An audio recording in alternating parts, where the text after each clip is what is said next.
अस्सलामुअलैकुम। जे व्यूवर्स, ये हमारे वोकैबुलरी कोर्स के लेक्चर नंबर 47 का 16th पार्ट है, जिसमें हम ये जानने की कोशिश करेंगे कि एब्स्ट्रैक्ट नाउन्स की कोई प्लूरल फॉर्म नहीं होती है। तो चलें स्टार्ट करते हैं। हमारे पास ये वर्ड है चैरिटी। चूँकि ये एक एब्स्ट्रैक्ट नाउन है तो इसकी सिंगुलर और प्लूरल फॉर्म इस तरह से नहीं होगी कि सिंगुलर अलहदा है या प्लूरल फॉर्म अलहदा है। तो ये चैरिटी जो है ये सिंगुलर के लिए भी चैरिटी ही होगा और प्लूरल के लिए भी चैरिटी ही होगा। तो इसका मतलब होता है खैरात। यानी दूसरे लफ्ज़ों में आप कह सकते हैं कि जो एब्स्ट्रैक्ट नाउन्स हैं उनकी कोई प्लूरल फॉर्म नहीं होती है। आगे आने वाले वर्ड में भी आप यही चीज़ देखेंगे। वीडियो में आगे बढ़ने से पहले मेरी आपसे रिक्वेस्ट है कि इस वक्त स्क्रीन के ऊपर आपको जो नोट नज़र आ रहा है आप वीडियो को पॉज करके इस नोट को अच्छी तरह से पढ़ लें, क्योंकि ये आपके लिए इंपॉर्टेंट साबित हो सकता है। नेक्स्ट वर्ड है काइंडनेस। तो काइंडनेस जो है इसकी भी कोई प्लूरल फॉर्म नहीं होगी। तो काइंडनेस का मतलब होता है मेहरबानी।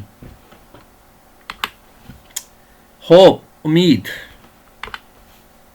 इसमें ज़रा इसको समझने की कोशिश करें। यानी ऐसे नहीं हम कर सकते, होप्स नहीं कर सकते, या हम इसको उम्मीदें नहीं कह सकते। होप जो है वो सिंगुलर फॉर्म में होगा, उम्मीद।